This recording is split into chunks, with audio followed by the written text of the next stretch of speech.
Okay, so let's deal with the why law. Why law? Please notice, first of all, this is why law. It's not why commercial law, and it's not why law in the city. It's why law.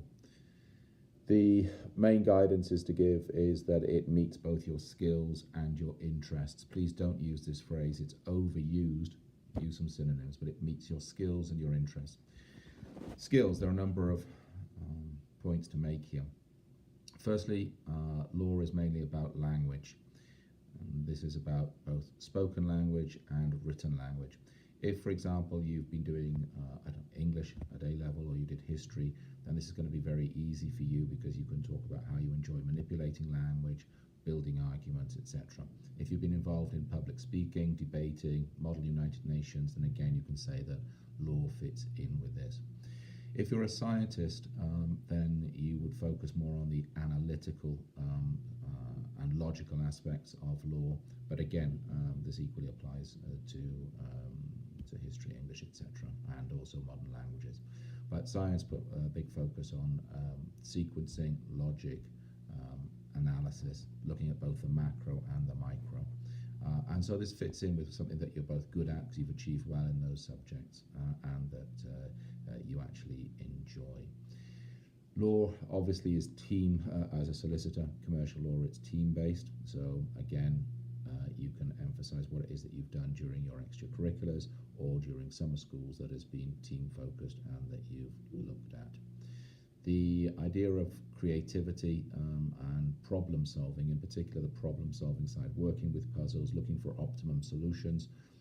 This again is something else that law provides and that you should be talking about in your applications. The fact that it's constantly changing, and remember please,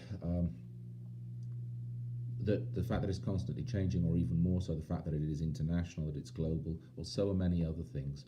And that doesn't really justify in and of itself. You need to add in some of the other points that we've already mentioned. Okay, so the fact that it's constantly changing means that you're going to be constantly learning, blah, blah. Many of you know this. It's global, it's international. Many of you are third culture kids, or you're people who have had a lot of international experience, and it's something that you want to be part of your ongoing career. Events that you've been to, why law, that you have spoken to people who work in law, or they say that they enjoy the culture, they say they enjoy the type of work, they enjoy the challenges, etc. If you can name drop, please do. So why law? Because you've been inspired, you've got an interest, you've gone and found out more about it at particular events, and this has confirmed your decision. But also I would mention that you have explored other options, you've explored careers in other areas, you've had other work experiences, you've been to other events, and you recognise that that law has the best mix for you. We could also talk about business. This is why law. This is more for commercial law, and most of my clients and the people I work with are going for commercial law, and this, in fact, this series is targeted to people who are going more for commercial law, though I think it is useful to everybody else as well.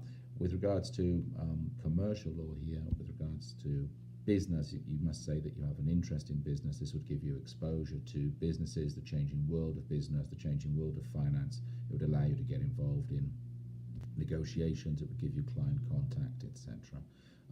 But it gives you an ongoing contact with the world of business, which is something that fascinates you, and therefore you also need to have the proof or the evidence by having really good commercial awareness. Come along to the workshops. Okay, if you want to contact me, ghgday, that's day, @gmail.com. All the best, bye.